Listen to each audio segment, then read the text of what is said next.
Un gusto tenerte. Igualmente. Oscar, vamos a hablar del tema del agua, pero antes quería traerte otro tema, aprovechando la fecha que nos convoca. Hace poquito se conmemoraron 50 años del golpe de Estado, de la huelga general, pero aquel 9 de julio hubo una marcha muy importante donde uruguayos y uruguayas salieron a la calle. Te quiero preguntar en qué estabas vos en ese momento. Bueno, a ver, el 9 de julio fue de alguna manera la culminación de la resistencia masiva que tuvo como elemento central la huelga general declarada por, en aquel momento, CNT. Fue una marcha que se convocó a las 5 de la tarde, fue muy importante el papel de Rubén Castillo. Quiero leer ahí, en las esquinas, grupos de silencio, a las 5 de la tarde, decía aquel poema de Federico García Lorca, ¿no? Exacto, él decía a las 5 de la tarde. Y bueno, a las 5 de la tarde realmente se llenó una parte muy importante. 18 de julio, nosotros estamos en 18 de Julio Herrera, que fue el lugar donde más actuaron lo que se llamaban los guanacos, es decir, los carros lanzaguas, que yo quedé totalmente empapado, un día muy frío además. Y bueno, ahí hubo que salir porque hubo una represión importante, me acuerdo de escondernos en un edificio, y después, bueno, yo ya me fui a Colonia, entre Gido y Yaguarón, que era el apartamento del coronel Sufriategui, que era...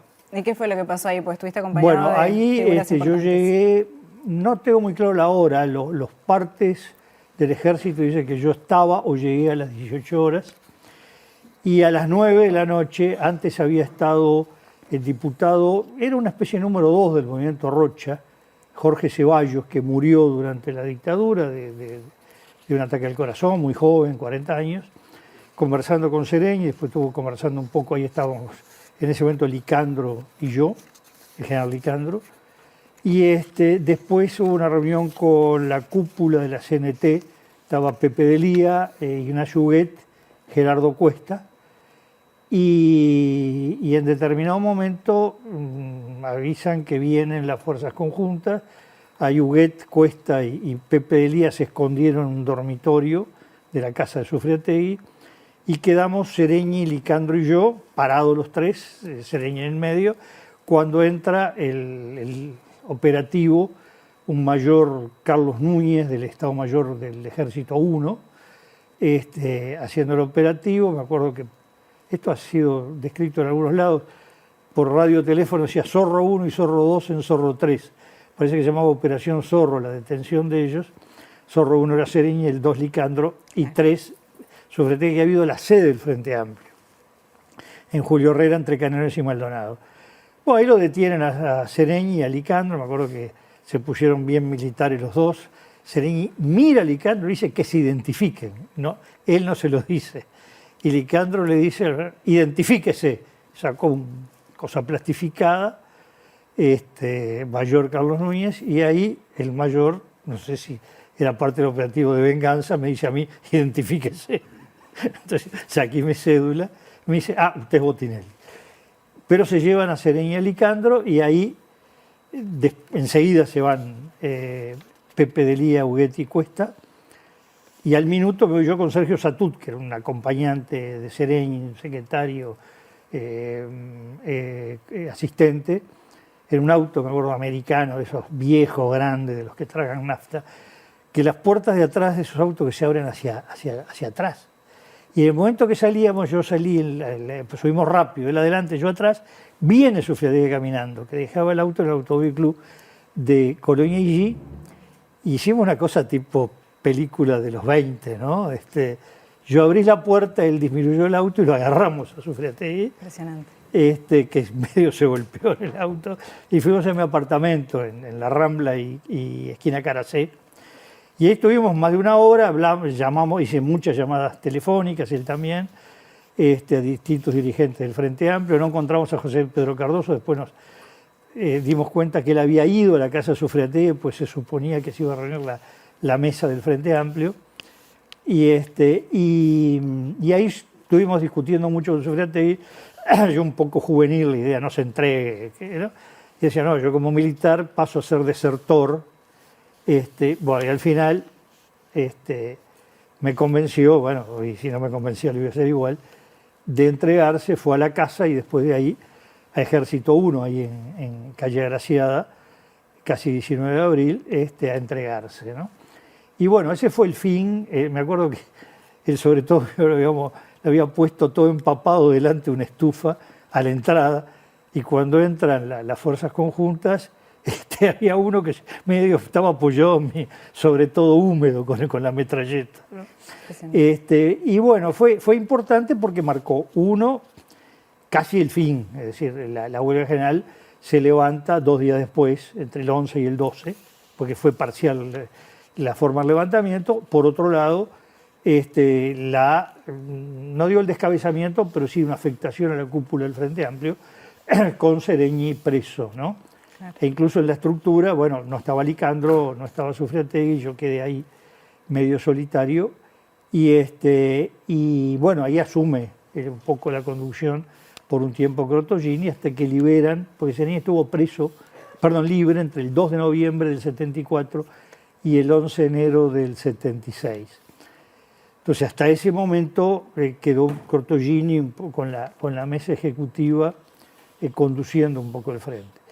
Y bueno, tanto la detención de Sereñi como esa manifestación, donde hubo una cierta represión importante, y ya como antesala del levantamiento de la huelga general, marca casi el fin de una etapa. Desde el punto de vista del Frente Amplio, podemos decir que de alguna manera hay otra etapa importante. 2 semanas después, que está reunido el comando, era un comando reducido, que presidía Crotogini, estaba José Luis Macera de la 1001, José Pedro Cardoso, Hugo Batalla, Juan Pablo Terra y yo, y nos agarra en medio de la reunión. Justo logra escaparse Crotogini, los demás nos llevan a Cárcel Central, después al Cuarto de Caballería, y también es otra etapa fuerte en el terminar una etapa de funcionamiento, ¿no? Qué importante la memoria histórica. Muchas gracias por traernos esta anécdota y esta información. Óscar, ahora sí nos venimos para la actualidad. Hay una encuesta recientemente publicada por Factum en la que se refleja que, si bien un 41% de la población divide responsabilidades entre el gobierno actual y los anteriores por la situación de la crisis del agua, la evaluación que se hace sobre la actuación del presidente y del gobierno en torno a esta crisis arroja un saldo claramente negativo. ¿Cuál es la primera lectura que hacen de esta encuesta? Hay una lectura dividida, porque cuando se habla de la responsabilidad, hay un 41 que dice que fue compartida de alguna manera. Responsabilidad política, responsabilidad de gobierno. O sea, este gobierno y anteriores. Este gobierno y los anteriores, de alguna manera, y los del Frente Amplio. 41 considera que hay una responsabilidad compartida. Lo interesante ahí es que el 32 le da una responsabilidad a los gobiernos anteriores y el 11 al actual. Es decir, que si sumamos lo compartido más cada una de las partes, da que es mucho mayor la responsabilidad que se asigna a los gobiernos del Frente Amplio que al actual.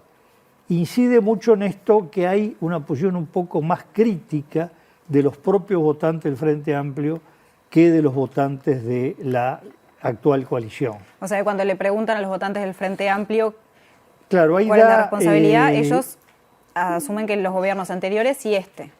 Claro, primero los que reparten culpas, el 48%, pero hay un 10% que dice además que fue culpa del gobierno anterior. Mientras que al preguntar a los votantes de la coalición actual, uno se encuentra que el 33% reparte culpas y el 52% considera que fue el anterior. O sea que hay menos autocrítica, digamos. O consideran, la visión que tienen es que la responsabilidad quedó concentrada antes, mientras que en los votantes del Frente hay una visión un poco más abierta, digamos, o autocrítica, y eso da como saldo que haya una visión más negativa de los gobiernos del Frente que del actual. En un contexto que sí, si partimos de la base que el 41 considera que fue ambos, y en un caso sumamos el 15 y en otro el 30 y pico, bueno, hay una culpabilización de este gobierno y hay una culpabilización del anterior. La otra es ya cómo consideran que es la actuación, el desempeño del presidente y del gobierno en relación a esta crisis del agua, como le llamamos. Quizá el nombre técnico se llama crisis hídrica. Bueno, que es parte de una batería de preguntas sobre, bueno, el desempeño del presidente del gobierno en seguridad pública, empleo, esto, lo otro, y se agregó esta vez del agua. Y ahí nos da que el 63% tiene una visión negativa, y el 30% una visión positiva, después el resto neutro. Es decir, 63-30, más de 2-1, considera que es negativa la gestión del gobierno. Y ahí lo que ocurre es que mientras los frente amplistas son abrumadoramente negativistas respecto a la gestión del gobierno, es 89% que considera que es negativo, en los votantes de la coalición casi se dividen en mitad y mitad. 46 considera que es positiva la gestión del gobierno y 45 considera que es negativa. Es decir, que votantes de la coalición, ya no cuando se compara gobierno anterior y sino cuando se analiza este gobierno, considera que el desempeño en la crisis del agua es mala o muy mala, ¿no? Es decir, este es un tema, como pasa con seguridad pública, como pasa con la economía de los hogares, de los temas que el gobierno exhibe una visión fuertemente negativa del grueso, del conjunto de la gente, de la ciudadanía, ¿no? ¿Y hay una diferencia entre Montevideo y el interior, por ejemplo, respecto a esta percepción? Sí, lo que pasa es que es difícil distinguir cuánto tiene que ver con el agua en sí mismo, claro, y cuánto tiene que ver en las diferencias políticas. Es decir, el área metropolitana, que es la afectada por el agua potable, por el agua en general, digo, pero que se siente inicialmente en el tema del agua para beber o para cocinar o para tomar mate, es donde a su vez hay una preeminencia del Frente Amplio muy fuerte. claro. Y a su vez el interior, que es el que menos afectado está por la crisis, o no afectado, según el lugar, crisis en cuanto al agua potable, otra cosa es la sequía, es donde hay una preeminencia de los partidos de la coalición. Entonces, bueno, ¿es el tener mejor o peor la situación del agua, o es la preeminencia política lo que determina que Montevideo tenga una visión mucho más negativa que la que puede tener el interior del país, Claro. ¿no?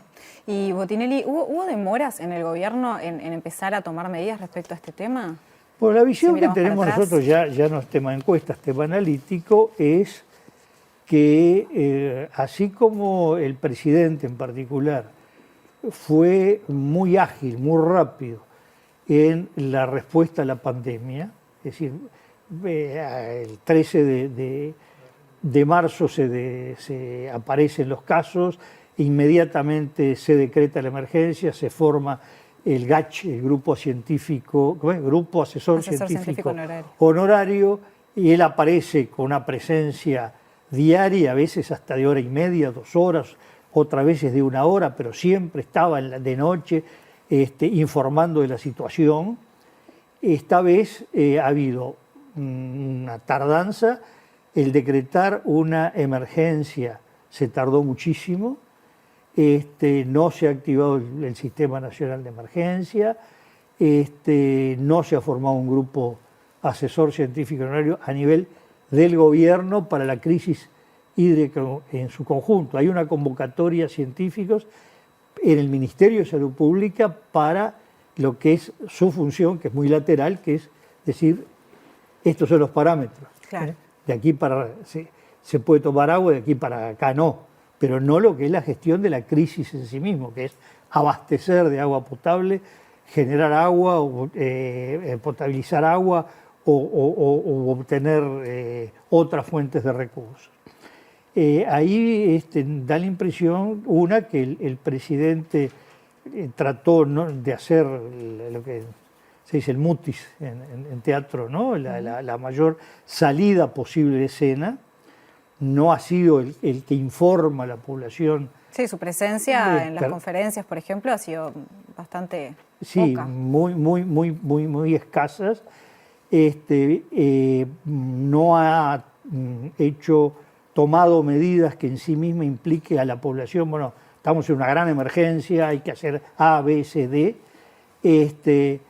y creando muchos temas laterales en medio de la crisis, que se ve que ahí estamos 3 días discutiendo qué se hace con el águila del acorazado Graf Spee. O sea, ¿eso vendría a ser parte de una estrategia para que hablemos otra cosa? O... Da la impresión de que sí, porque realmente, digo, se puede tener, históricamente es muy importante el águila del Graf Spee, se puede tener distintas posiciones sobre qué había que hacer con ello, pero no parece el tema que conmocionara la vida de los uruguayos. Que ¿no? ahí sí hubo una conferencia de prensa, además. ¿Qué? Que ahí sí hubo conferencia de prensa por parte del presidente. Sí, sí, y además después sí. por qué no iba a ser lo que iba a ser. Y también algunos otros temas políticos que se han levantado y de cortocircuitos y otros que lleva a que los grandes titulares dejan el agua en un nivel secundario, la crisis del agua, en relación a cómo era durante la pandemia, ¿no? Bueno, sin duda la pandemia era mucho más grave, teníamos más susto además porque estábamos frente a algo que no teníamos idea lo que era ni cómo podía ocurrir, estuvimos encerrados un buen tiempo, esto no es lo mismo, sí estamos con un... No, pero nunca nos hubiéramos imaginado, creo, los uruguayos y las uruguayas, de llegar a esta situación de abrir la canilla y no poder tomar el agua, no, o algunas no, personas jamás, ni siquiera tener porque agua. nosotros nos criamos con la idea de un país donde uno, recorriendo el país, a cada rato tenía el problema de que había que vadear una cañada, un arroyo, los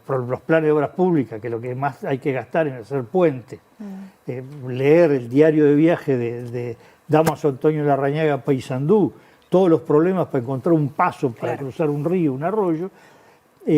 Bueno, lo que se nos hablaba del acuífero guaraní, yo me acuerdo cuando yo me exilio, me parecía una cosa inconcebible que en Buenos Aires había que tener mucho coraje, o coraje o gusto, por la cantidad de cloro que tenía para tomar el agua de la canilla. Para nosotros lo obvio que el agua se tomaba de la canilla, que era una cosa bastante absurda que alguien tomara un agua embotellada, ¿no?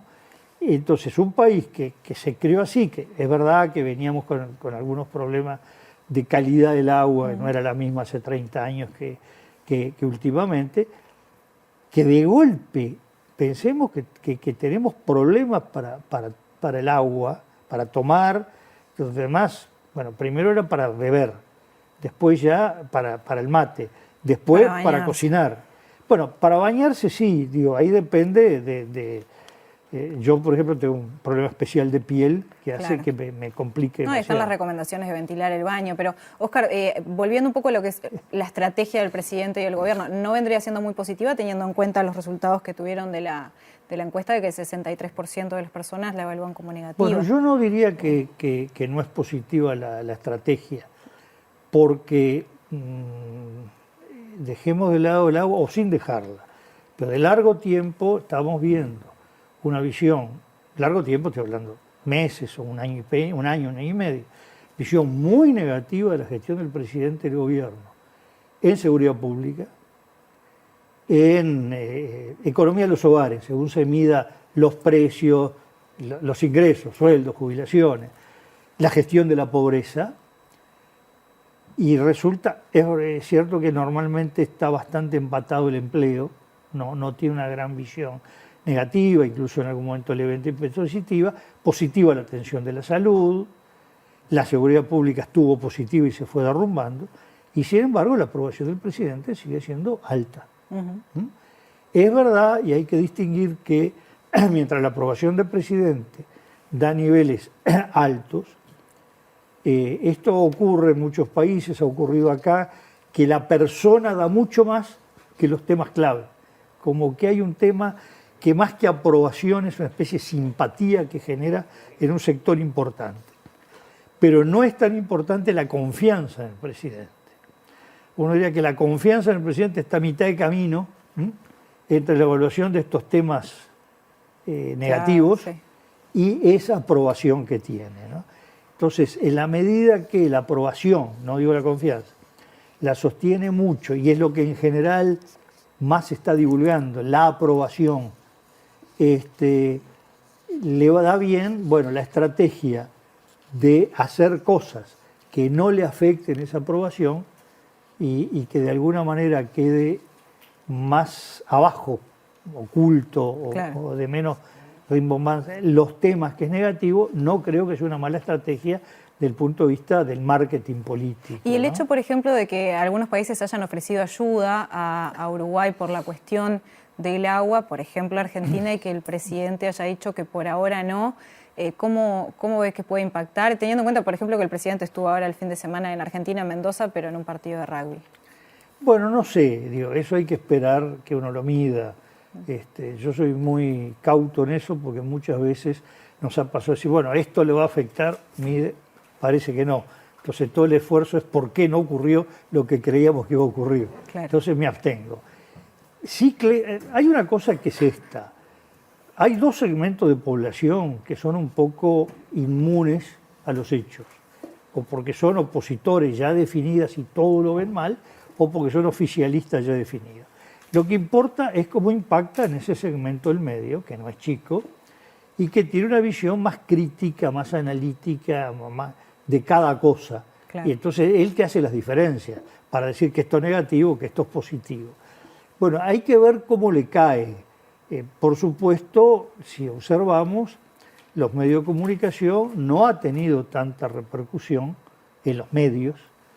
La respuesta del presidente al gobierno argentino como sí la tuvo en redes sociales. El problema de redes sociales... ¿Eso porque consideras que los medios no piensan que es importante o porque...? Bueno, en general hemos observado que hay un cuidado al presidente bastante importante. Por parte de los medios. ¿No? De parte de grandes medios, obviamente no de todos. Y las redes sociales tienen el problema que muchas veces se encapsulan, ¿no? Entonces algo repercute mucho, pero está repercutiendo en un sector que ya ha opinado de una manera y no llega al otro sector. Estas cosas más bien uno tiene la percepción que tiene el efecto que podemos llamar derrame, es decir, la acumulación de sucesos que pueden ser criticados o no positivos, que en un momento se van acumulando y frente a otra cosa que detone, por ejemplo que se agudice la crisis del agua, ya no, pero miren lo que pasó, estaba esto, y ahí de golpe, de forma bastante repentina, se produce una gran caída que no es por lo que ocurrió en el último momento, sino producto de toda una acumulación de hechos. Pero estas son especulaciones en que hay que esperar a ver, ¿no? Me quedo pensando, ¿qué tan democrático es que haya un control de la información por parte de los medios? Bueno, este es un tema bastante largo para desarrollar. Sí. Donde más hubo un avance fue en el gobierno Mujica, una ley que quedó renga la aplicación, porque la ley que creó un consejo de medios audiovisuales, no creo si el nombre era consejo de medios o había alguna palabra en el medio, y Vázquez no lo instaló, tampoco la calle Pou, pero Vázquez cortó la aplicación de la ley de medios, lo cual hizo que ese proceso quedara a mitad de camino.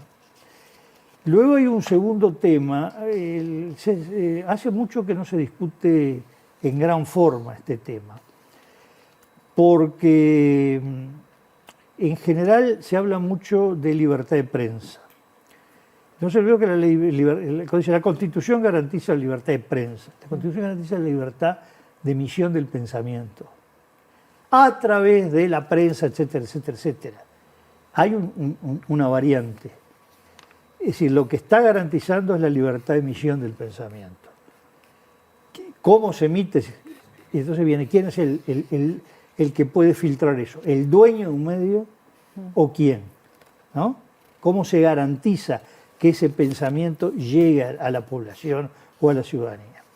Y aparece otro derecho que en realidad tiene mucha fuerza en los años 60, que se llamó el derecho a la libre información. Es decir, la libertad, como es concebida en la Constitución, surge la Revolución Francesa, es de quien emite el mensaje. Una sociedad libre es aquella en que quien tiene un mensaje tiene el derecho y la libertad de emitirlo. Claro. Pero luego, sobre todo en el marco de la UNESCO, empieza a desarrollarse el concepto, sí, pero hay otra cosa, que la ciudadanía tiene el derecho a recibir una información amplia, completa, objetiva o de distintos lados, y que eso tiene que garantizarse, no se garantiza solo porque haya una libertad de emisión del pensamiento. Y ahí viene toda una discusión que tuvo avances. Uno es muy importante en Italia, que estableció en 2001 una ley que se llama la par condicio, o par condicio, son dos tipos de grafía latina, que establece la obligación de todos los medios de comunicación, los públicos, pero también los privados, que son concesión del Estado, es decir, radio y televisión, Sí. a que tienen que tener determinado criterio de paridad o equilibrio en la información política en determinados periodos para garantizar a la ciudadanía esa libre información. México de otra manera lo ha recogido, pero muy estrictamente en el Código Electoral, a partir del año 2000, y es un tema que en Uruguay la discusión no se ha producido todavía de manera plena. Incluso, pero que sería importante que se diera, ¿verdad? Sí, no, porque incluso cuando se ha hablado del tema han surgido desde personas muy defensoras de la libertad de emisión del pensamiento una crítica a que haya un control del Estado que asegure esta pluralidad, ¿no?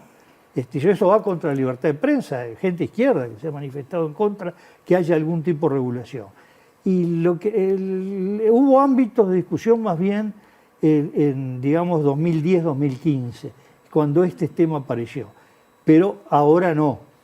Y claramente, bueno, hay una forma de información a la ciudadanía que puede considerarse que no tiene la mismo equilibrio en cuanto a la emisión de todos los actores políticos en el doble sentido, el político partidario y los actores sociales que inciden en la decisión política de la gente, ¿no? Queda clarísimo. Óscar Botinelli, como siempre, muchísimas gracias por su presencia en la Letrática. Por favor, gracias. Bien, nosotros volvemos en unos minutitos nada más. Vamos a estar hablando con la Federación de Funcionarios de OCE para ver cuál es el estado de situación del agua en Uruguay. Ya venimos.